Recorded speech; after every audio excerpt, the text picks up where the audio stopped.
भुट्टे वाला। एक गांव में 3 सबसे अच्छे दोस्त भूषण, रवि और संतोष रहते थे। इन तीनों दोस्तों ने मिलकर मकई की फसल की कटाई शुरू की। उनकी पत्नियां नाश्ते के डिब्बे के साथ रोज खेत आती थीं और अपने पतियों को खाना खिलाती थीं। तीनों किसान एक दूसरे के बहुत करीब थे, यहाँ तक कि उनकी पत्नियां भी एक दूसरे के बहुत करीब थीं।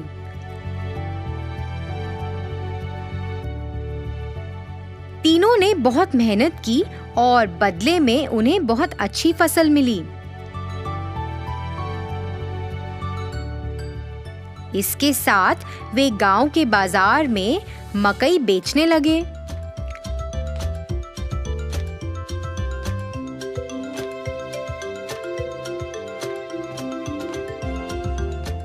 कुछ ही समय में स्वाद और मिठास के कारण सभी मकई भुट्टे बिक गए और दिन के अंत में उन्हें खूब कमाई हुई।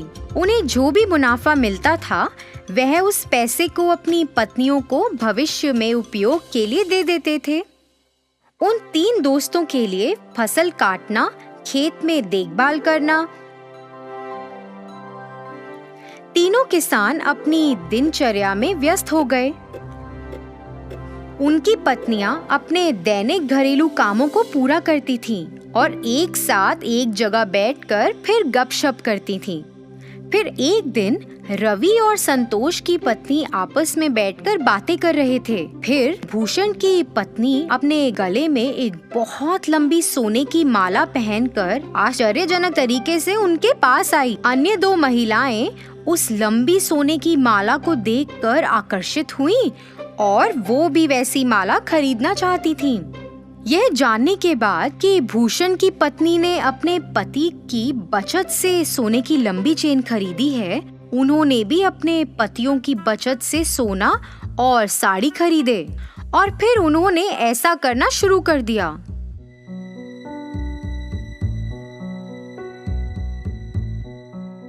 पतियों ने अपनी पत्नियों को सोने की माला और महंगी साड़ी पहने देखा और उनसे इसके बारे में पूछा। ऐसा बेफजूल खर्च पर पैसा बर्बाद करने के कारण वह सभी अपनी पत्नियों से नाराज थे और तीनों गुस्से में घर से निकल गए और सीधे खेत में आ गए। तीनों ने इस पर चर्चा की। वह उन्हें सबक सिखाना चाहते थे। उन्हें ऐसा लगा कि अगर वह अब सही निर्णय नहीं लेंगे तो भविष्य में नुकसान उठाना पड़ सकता है। इसलिए वे एक विचार लेकर आए जो इस मामले में उनकी मदद कर सकता था। इसे लागू करने के लिए सभी घर वापस गए। हमारे भविष्य के बारे में बिना सोचे तुमने हमारी बचत को बर्बाद कर दिया। इसके बदले में तुम्हें एक व्यवसाय या नौकरी करके अपने सोने और साड़ियों के मूल्य जितना पैसा कमाना पड़ेगा।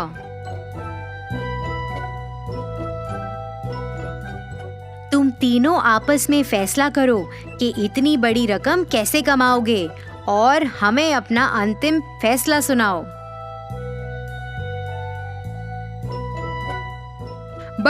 हमें बस ये बताएं कि आप तीनों कब शुरू करने जा रहे हैं। जल्दी निर्णय लो। आप महिलाओं के पास सिर्फ 30 दिन हैं।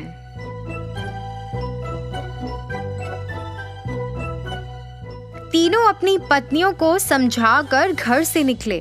उसके बाद तीनों पत्नियां अपने सामान्य स्थान पर मिली। 30 दिनों में इतनी बड़ी कमाई कैसे संभव है? इतनी बड़ी रकम कमाने के लिए हमें ऐसा व्यवसाय शुरू करना होगा जो इस गांव में अभी तक नहीं है। यह क्या व्यवसाय हो सकता है? तीनों ने खूब चर्चा की।